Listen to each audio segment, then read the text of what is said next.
I don't mean to put you on the spot, Whitney. You are a lovely, intelligent young woman, but you have been through a great deal lately. I mean, finding out that the man you love is your half-brother.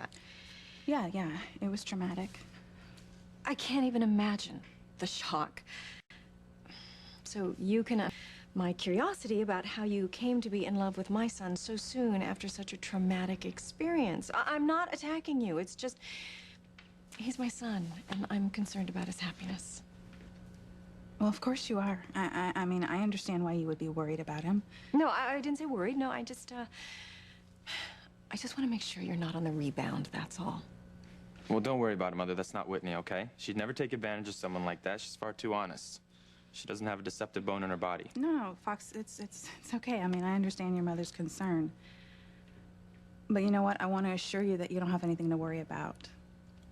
If it seems like I'm in a hurry to move on with my life, and with Fox, it's because I love him.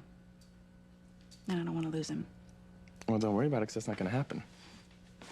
I want to be with you every day, every moment from now on, okay?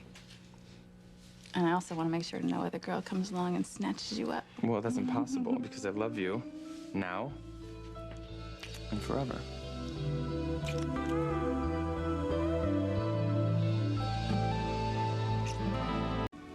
Well, you certainly seem happy. We are. We are. And you're certainly on the same wavelength. Yeah, I mean, I guess you could say that. It's something I've been dreaming about for a long time. Yeah, you said you've had feelings for Whitney for a while. Almost since the first time I saw you. And you didn't try to move in on her? That just doesn't sound like the Fox I know. Well, let's be honest, you really don't know me all that well, Mother. I'm not my father. Thank God. So you just hid your feelings? He never said a word to me, Ivy. I mean, as I said, I never would have known Fox was in love with me if Teresa hadn't overheard him and told me. And you were fighting your feelings for Fox all that time? Huh. Yeah, that's right. I mean, I felt awful because here I am about to marry Chad and I'm fighting all these feelings I'm having for Fox. And then when the whole thing exploded with Chad, you felt free to return Fox's love. That's right. This is terrible. This is how big I could possibly be at 3 months? I gotta hurry if I'm gonna pass Chad's baby off as Fox's. Just so lucky to have you. Believe me, I'm the lucky one. You know, there was a time when I didn't think I'd have a chance with you. But it hurt so bad seeing you with Chad. I thought dating Teresa would make the pain go away, but it didn't really work out that way. Thank God.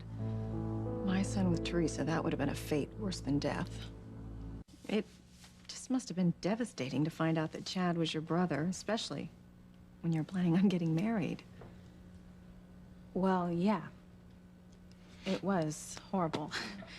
I mean, it still is. But I did not turn to Fox on the rebound. As I was saying, I was fighting my feelings for him before I even knew Chad and I couldn't be together anymore. I know you must have been devastated to find out that my father and your mother had a child together, and then to find out that that child was Chad. Oh, Julian. The man never ceases to amaze me. I lived with him for, what, over 20 years, and he never said a word about being in love with Eve. I just found out myself recently. I knew that Whitney was heartbroken, and I was really questioning whether I should go to you with my heart on my sleeve. I'm so glad you did. I mean, you could have totally rejected me, but I couldn't spend the rest of my life without taking a chance.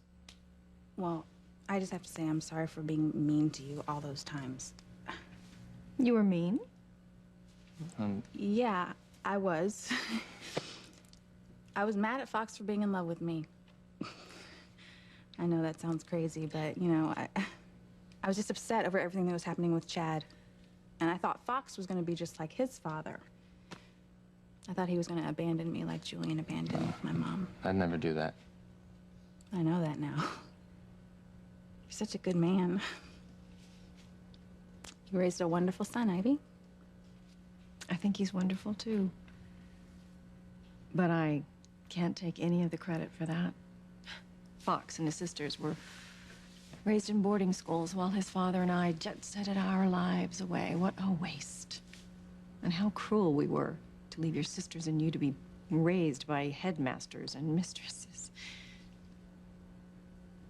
But now that you're living with Sam and me, well, I hope I can take some of that pain away and make up for lost time. I hope you'll let me be the mother that I never was. I think I'd like that. Good. It's going to be so much fun getting to know each other. And Whitney, you've just turned into such a wonderful young woman, and you're such a fine young man, and you're starting out your life the way you should, the right way, with no secrets between you.